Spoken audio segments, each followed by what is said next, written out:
All right, so welcome everyone. Thank you for joining us. This is our presentation with Katie Leede, who we have with us today, and also Eve from Katie's team, who's one of the designers for Katie Leede and Company. Katie's been with Holland Sherry for a very long time. We represent her around the world. I know a lot of people up here in the Pacific Northwest love the fabrics, so we're really excited to have you. I know we're going to be talking about some of the new wallpapers, etc. If you don't already follow Katie, it's easy to find on Instagram. We made a post today at Katie Leede Company. And you obviously can see Katie.Leede is my personal if you want kind of something much funkier. Okay, at Katie.Leede and Katie Leede and Company, both good follows. Her products obviously are here at the Holland Sherry showroom in the SDC. We'd love to have you. If you have, as we're going through, if you have any sampling requests, please feel free to put them in the chat. I will take note of those and we'll be sure to get them out to you. And the Sale Design Center is open from 9 to 5, Monday to Friday. We are to the trade only, but at Holland Sherry, but you're welcome to come in with or without an appointment. And with that, I will turn it over to Katie to talk about some of the new products. Oh, yay. So Eve is put together. I'm Katie Leede, and I am an interior and textile designer. And I'm sitting here. Arison, don't turn off your screen just yet, because I like looking at your wonderful face. Hi, I just need somebody to talk to for 1 second before we do a share, because it makes it hard for me to talk to a black screen. I totally get that. Yeah. Anyway, I'm here in New York City. I'm an interior designer by trade, really, but I did start working with Holland Sherry. I developed a collection, my first collection about 15 years ago. It's dating me a little bit, but my first collection called Raw, which was inspired. We'll get into pictures and things. I know if you're an interior designer or someone who just loves art, you're going to be you like pictures, picture heavy presentation, and Eve put one together this morning, and I just saw it for the first time about 30 minutes ago. So we'll walk you through that. But the first collection was inspired by Egyptian wall paintings. I had been working on a project across the street from the Metropolitan Museum in New York City.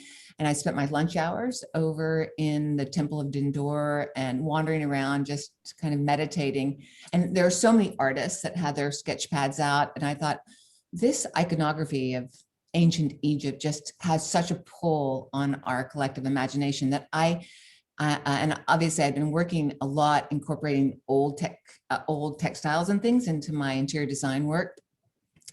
And I love fabrics, period. We all do. We love that. And so it just came to me that, I should really focus on this and think about how to make something old new again and bring it to market somehow.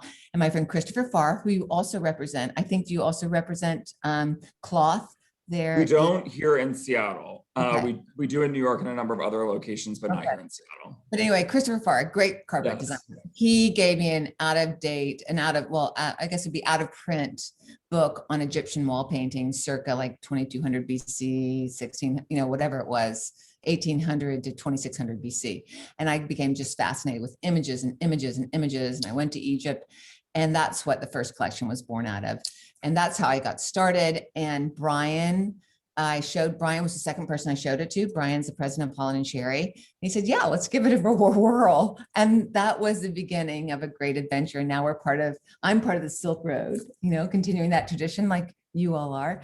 And with that, I think the best thing to do is for Eve to this is Eve Rogers. We have a small but mighty team. Eve right now is at our shop at Sag Harbor in the Hamptons. And, but we wear lots of hats. All of us do on a daily basis. And she helps with my fabrics occasionally as well, which she's doing now. And she put together the presentation of images and she did a great job. And I'm going to get to revisit them too now. And I'll kind of talk it through as I see them. Does that sound good? It's a bit of an improvisation. Yeah. And if anyone also has any questions, please just type them in and I'll answer them as we go. Because again, this Zoom situation is something that we're all new at and making up as we go as well. So I'm happy to answer any questions as well. Great. Here we go.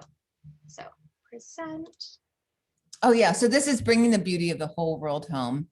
That's our whole culture is about uh, world culture, about the beauty of the artisanal spirit and bringing forward the past, making it new again, and letting the artistic spirit flourish in a continuous way. And, you know, you hear a lot of people saying this, but, you know, that's the great thing about sort of global design aesthetic is that you can, and he put together all these pictures in India and Morocco and I think Japan, Egypt, obviously a big traveler. I travel a lot with my family as well.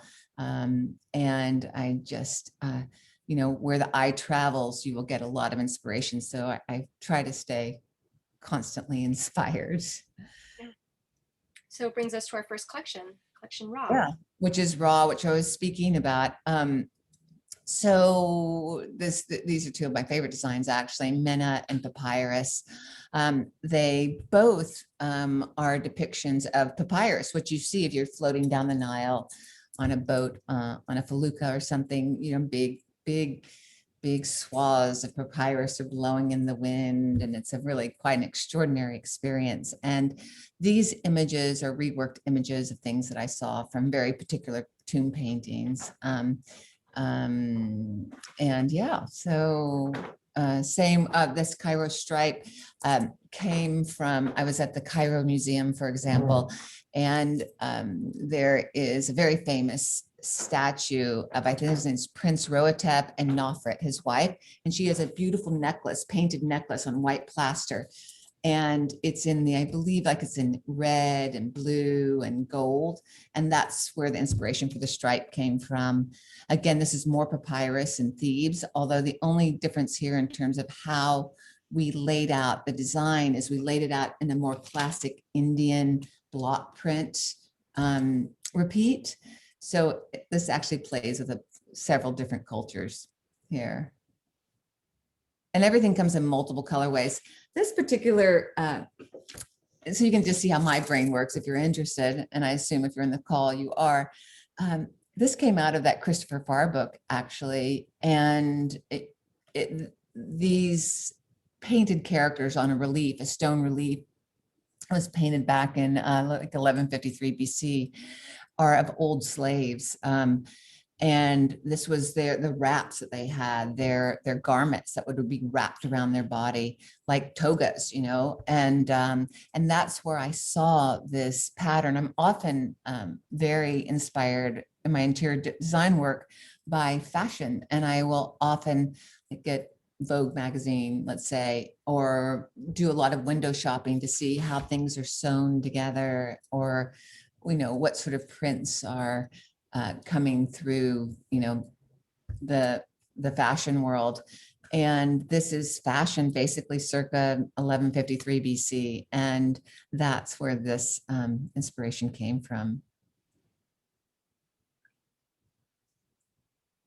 Okay, Bacchus and Shade of Sycamore.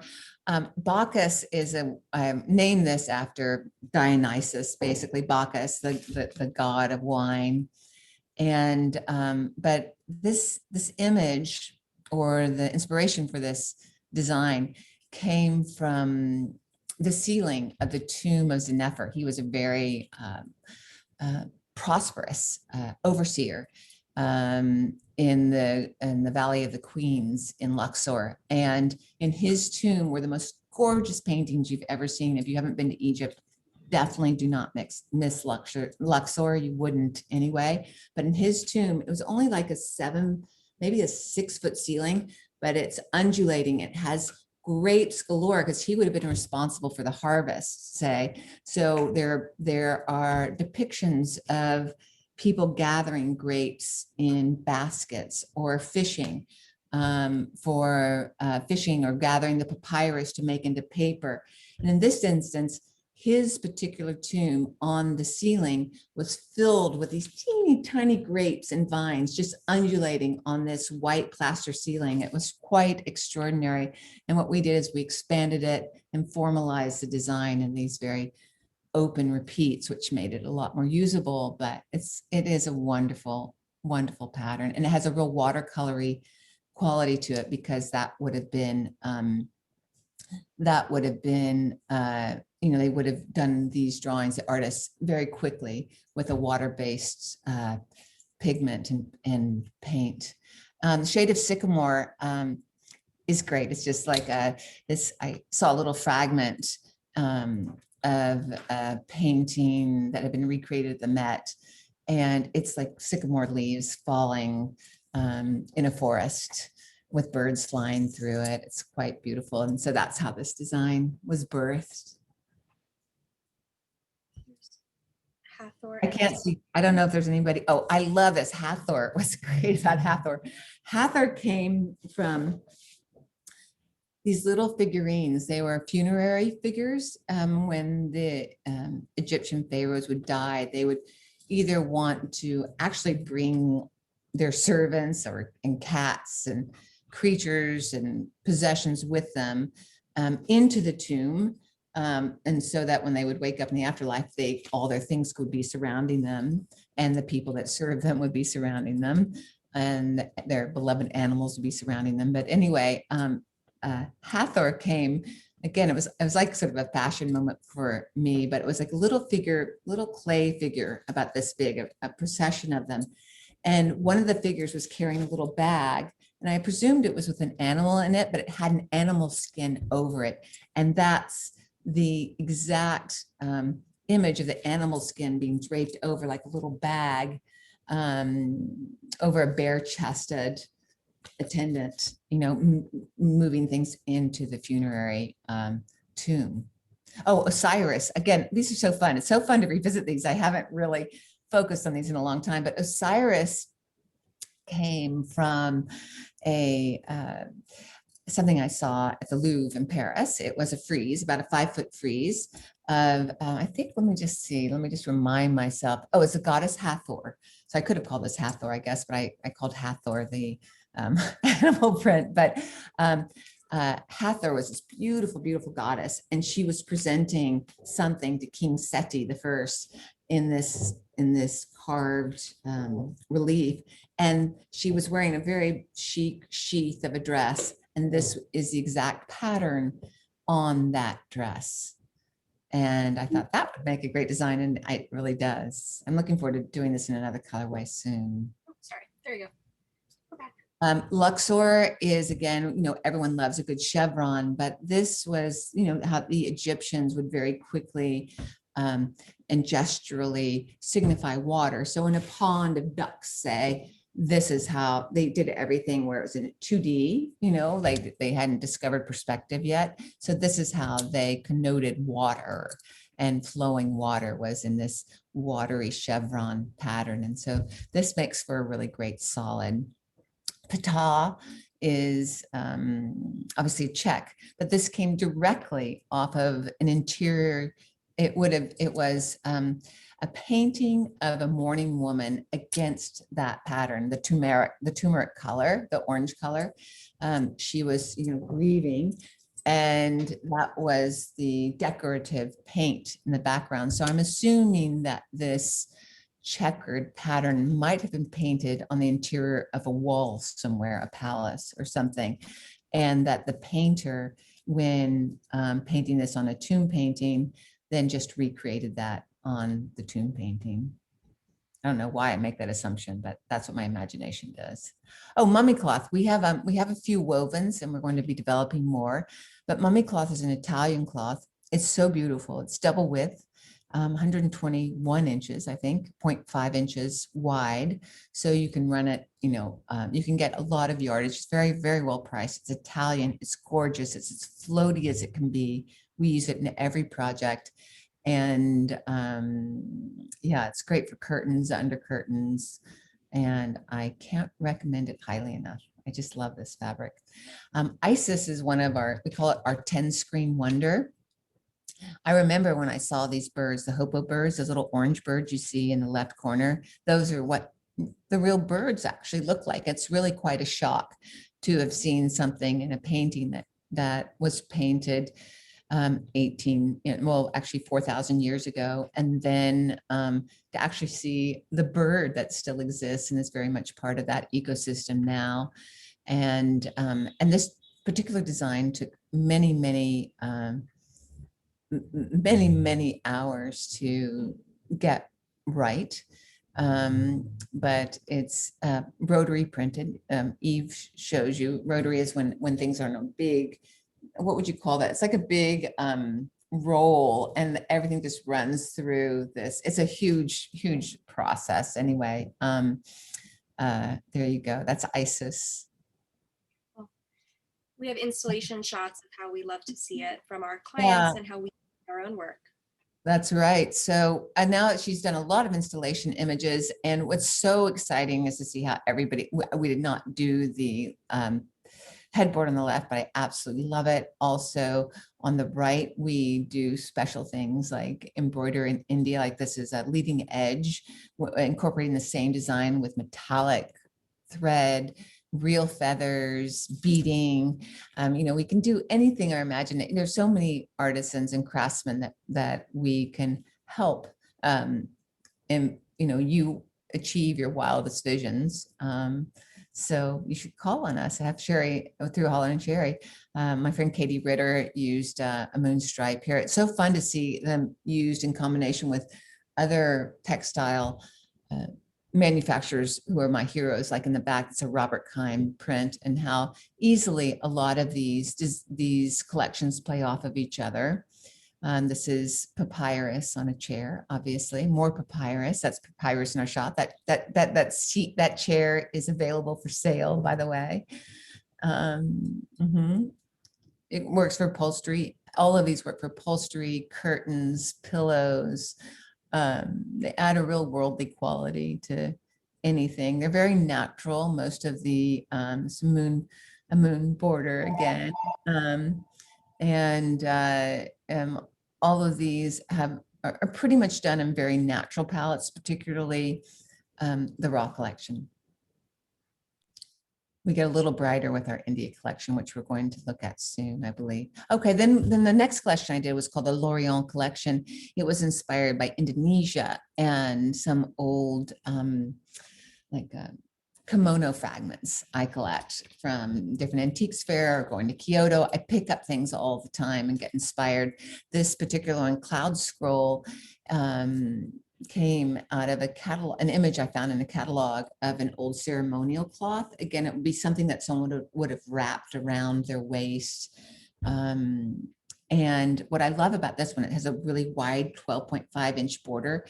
And the great thing is, because we're interior decorators, we try to do things with really practical repeats in mind. Like this is great as a leading edge on a curtain, but it is the perfect dimension for a skirt on upholstery pieces.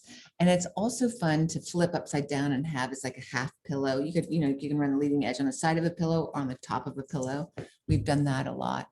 You can get very clever with all of these things. Kyoto key, this is Martin Lawrence Ballard using Kyoto key. I love a good Greek key. And this is my version of a Greek key. I was directly inspired by a textile that I did pick up in Japan. And I love it. It comes in, oh, you know what we're missing? It comes in a few more colors, actually. I think it comes in, how many colors does that come in? We don't have all the colors showing. I think it comes in, I think it's 5, sorry. I guess it's the indigo is looking very black to me. And then you can't, have a Lorient collection without an ECAT. And this ECAT is Italian linen. It's super, super airy. It's really most appropriate for curtains. And it's a lovely, lovely thing.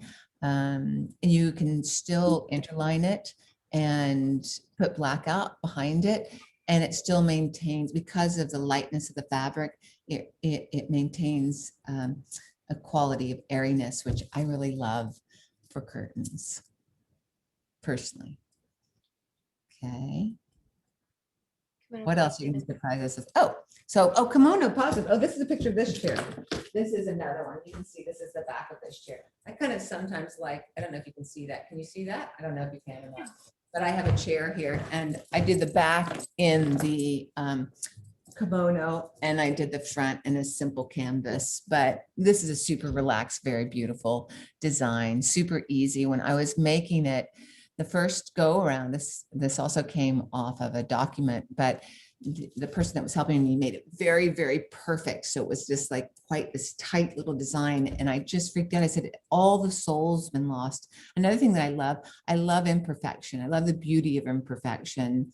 And so that is part of what makes this pattern with special, is that even though it's quite structured, it's wobbly, slightly wobbly. So it has a lot of the human touch in it, which for me, I respond to whenever I'm choosing fabrics for a project. It's very fun, Eve, to see what you're going to come up with. Weeping Willows, can you see? No, okay, now Weeping Willows. Oh, so Weeping Willows, a fun story about Weeping. How are we on time, Eve? Are we okay? Do I need to hurry? Oh, we've got like 10 more minutes. Okay, and we'll we're doing go well. quickly. But Weeping Willows, I have a funny story. There was a famous painter. I won't tell you her name, but I didn't know that she had this image that she had made a lot of money with. Within her silk screens, but I found this image because it's actually an old, it's grave rubbing from Japan, and I had done my fabric at the same time, and didn't know about her painting. But then this fabric was presented to the artist as something that she could use in her own home by one of my decorator friends, and she had a fit. But anyway, so we were able to keep this beautiful beautiful print. And we love to paper things, or do like, what do you call it, like when we do that, it's not paper backing, Eve, but it's that other kind of backing that we do. It's a different kind of backing that allows you to obviously Wall upholstery. Yeah. Wall upholstery, do wall upholstery. And anyway, wait, pomegranates and peonies is our version of a chintz. I love chintzes. And here it is upholstered on a wall, backed and upholstered on the wall, or just simply upholstered on the wall. And here we have installation shots, pomegranates and Okay. peonies. And you can walk people through. We'll kind of blow through these so we can get through the next thing. Here, yeah, you can see, yeah. India. Now we're at the India collection. Okay, next, that's it. So next we'll do the India collection. We have 4 designs. India, for those of you who've been there, know what a riot of design and color it is. It's really quite a life-changing experience to go to India. And endlessly inspiring. And so all of these came from, and when I go anywhere, I spend a lot of the time shopping, and getting very dirty and dusty shops. And I find little fragments of things, or big fragments of old things. On the left was just a little piece of a pillow fabric I found, and I thought it would be great as an overall geometric that could mix and match with all of our designs. It looks great on upholstery. It also has like 10% of what's it called, like 12% of polyamide, which makes it really strong. Linen sometimes wears over time, but this is a very strong construction. Coda is very, very popular. It came off of an old Suzanne, a bright green Suzanne that had hot pink stitching on it. So we shifted the colors, but that's Coda. Everybody know, what's a collection without a good paisley? Love paisley. So I thought, oh, no one will ever buy this because there's so many paisleys out there, but people love paisleys. And because all the colors go with the colors from the rest of the India collection, people do love to mix and match. And it's so fresh and timeless, and it's great. And the story of paisleys, if you don't know, is something that you should research because it has a wonderful history. It's been around the world in all cultures, so it's a very cool thing. Jaipur stripe. Jaipur stripe was inspired by a little Armenian, it's Armenian, I guess. It was like a wedding, not a wedding blanket, but like a little wedding textile, like a dowry textile.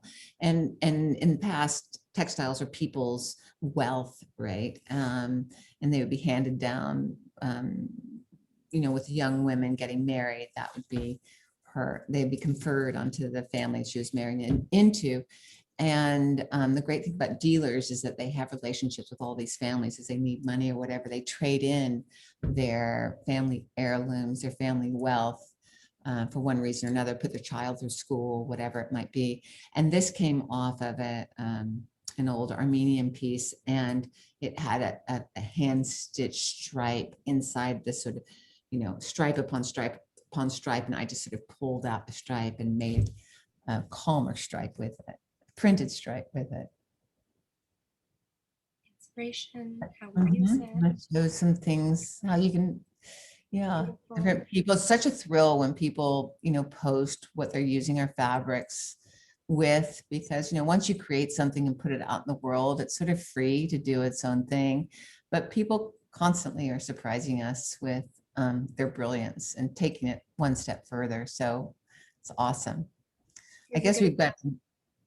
Here's a good example of it being used on walls, which we love to see because it's such a great use. Yeah. And now we can talk about our performance collection. Okay. We have 4 designs. So I'm sure all of you are seeing the value of cloth that can take a lot of family and dog activity. My dog's around here somewhere. And so we wanted to also be a part of that, but to bring pieces that could work as solids in family rooms, outdoor. It's very indoor, outdoor. We do these on kitchen banquettes, things that get a family room, couches, obviously outdoor furniture. And they're in very earthy tones, but with some depth to them. Shimmer is a high-low. I love high-low. So this is a very high rub. It's a 40,000 cycles Martindale. It's strong as it can be, but it's, this would be great on walls. It's great it looks luxe, but it's very durable.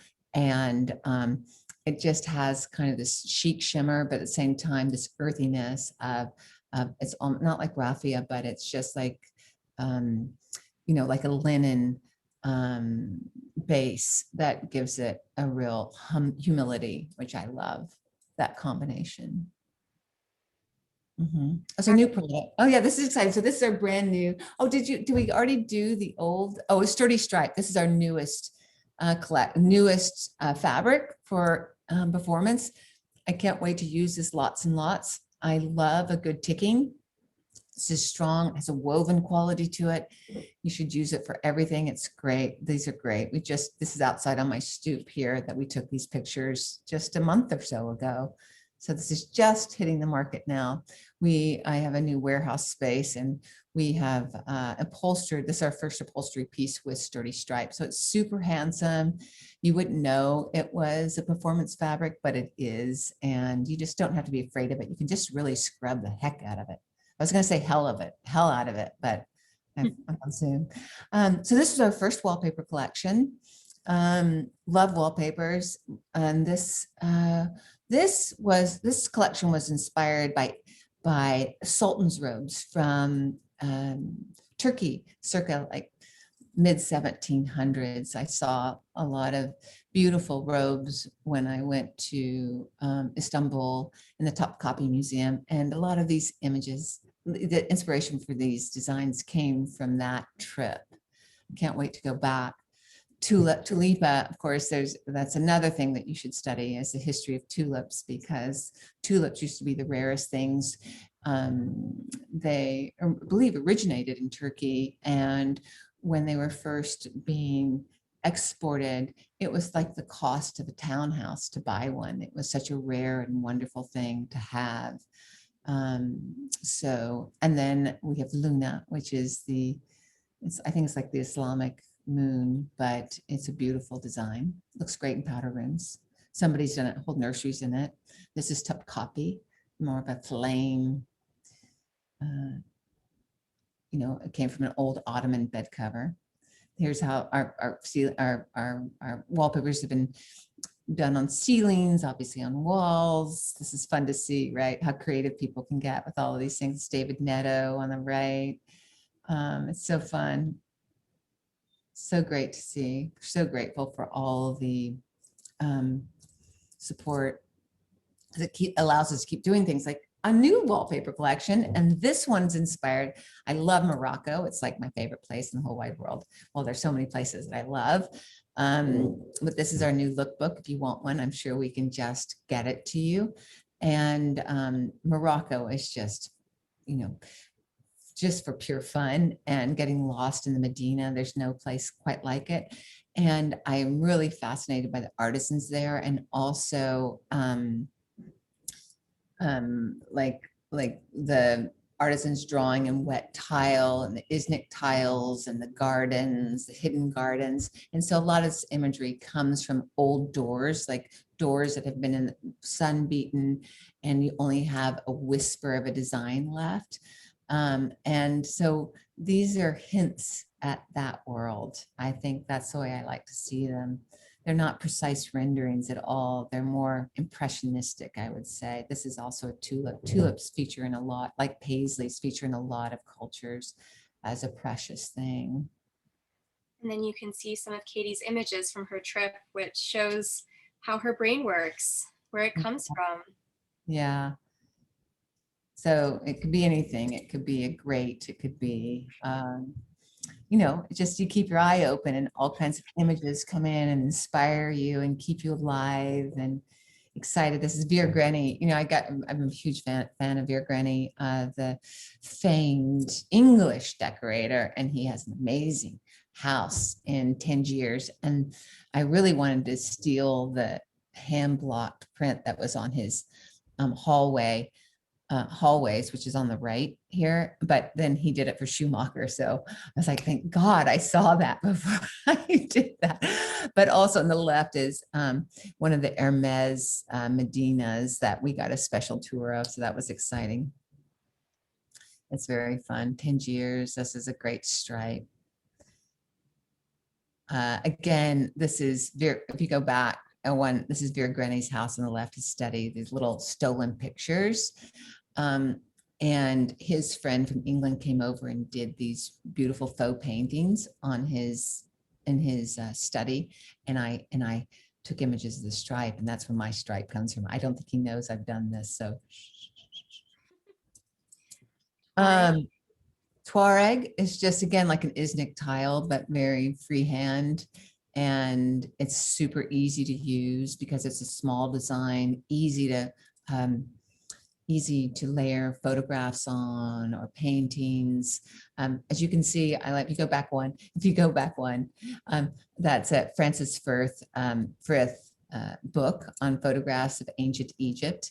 It's a really incredible book. You can see how I just love to mix and match cultures. Culture is really everything to me. And these are, you know, go to museums, you just see everything everywhere. This is Zara, another paisley, and another Moroccan style paisley. Garden motifs, these are all the, oh yeah, and then finally, this is our final thing, right, Eve? Yeah.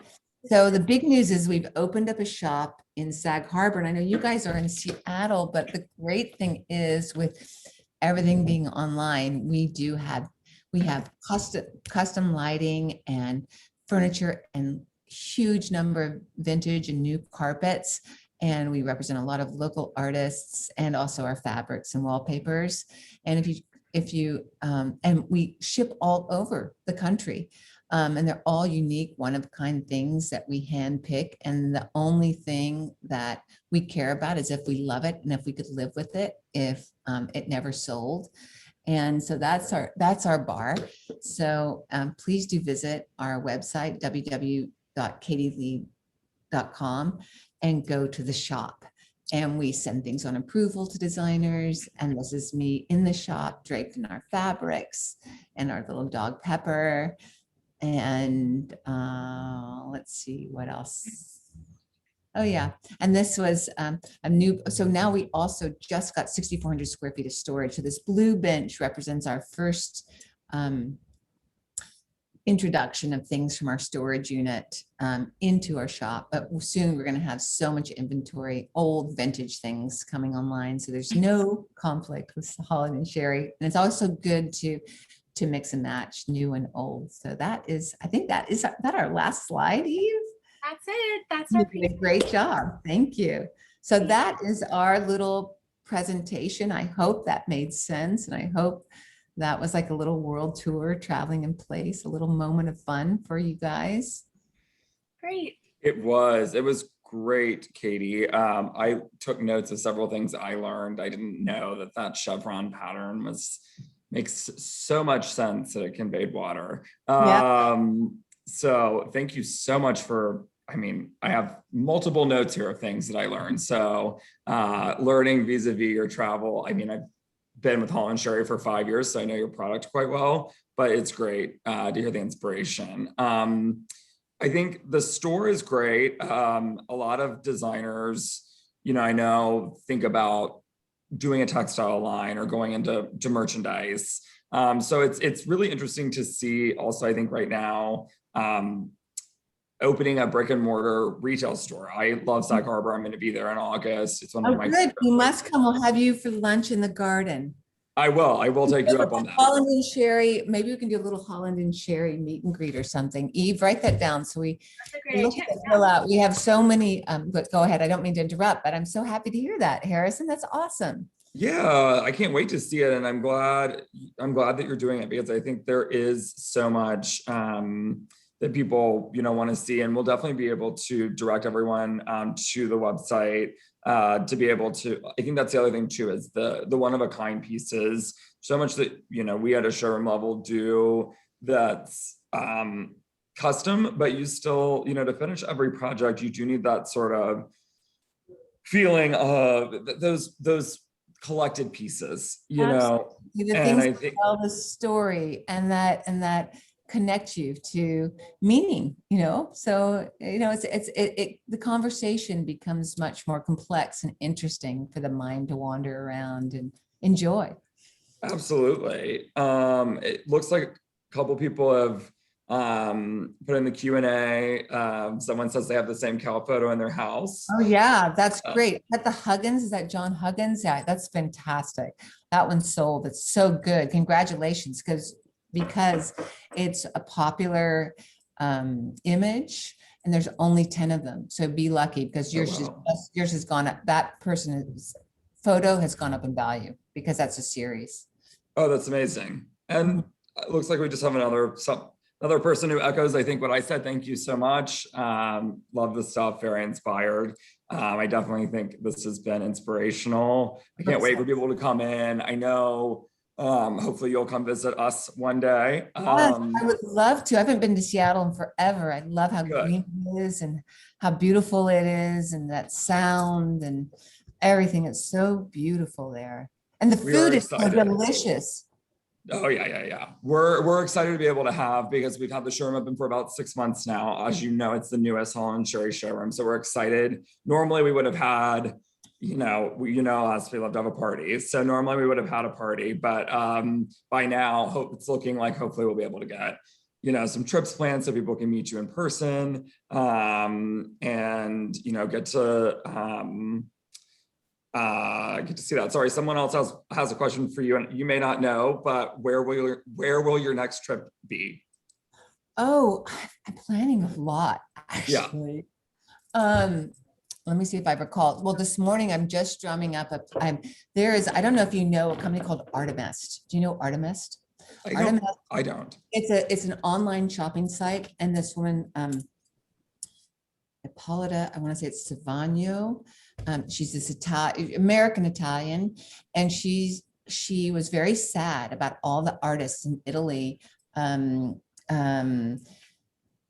out. All the artisans, all the craftspeople, and so she's put together the site where 80% of all of the products are exclusive to that site, and it's not just Murano glass; it's upholstery, lighting, anything beautiful and extraordinary. And they can do custom projects, whatever. But we did a little Zoom presentation of her work last night. in sort of in a closed situation. And so this gets to the point where she does these trips to Italy, right around Salone. And I've never been to Salone, the furniture fair in Italy, which I've been wanting to go to. And so they're doing a trip in September and meeting with all of these artisans, going to all the studios, which is my favorite thing to do. Meet people who make things, real people, you know. And so I just got back from Tulum. That was fun. That was amazing. I can't recommend it highly enough. And then, so I think we'll do that in Paris. I'll do it with my friend Christina Juarez. And then in November, I'm going to, where am I going, Eve? I'm going to Sardinia Sardinia and and Desert. Côte d'Azur. Yeah. So that is with a group of fellow designers and architects. I'm a member of something called the Leaders of Design Council. And Brian's a member of that too. And we go all over the world together once a year. And we didn't get to go last year. We were all virtual. So that's where we're going this year. And it's always a ton of freaking fun. And they're just everyone who loves beautiful things and loves architecture and loves to drink. And yeah. It's Loves a to great. food, loves to dance, you know, it'll be great. It will be. Well, I really appreciate you taking time today. I know everyone else does. It looks like we Well, I have. appreciate everybody taking time to be with us. I appreciate everybody even thinking about using our fabrics. It's a joy. It allows us to keep doing everything. So thank you, thank you, thank you, thank you. And thank you for making this effort. I'm so excited about your enthusiasm, Harrison. Absolutely, Katie. Well, we'll get a trip planned in between there for you to come out and see us, and we'll do something fun here in the Pacific Northwest. Eat some fish. Yes, absolutely. Yeah, that's a whole nother. Okay. All right. Well, bye for now. Thank you, Eve, also. Thank you. Bye, everyone. Ciao. Thanks for joining. Bye-bye. Bye.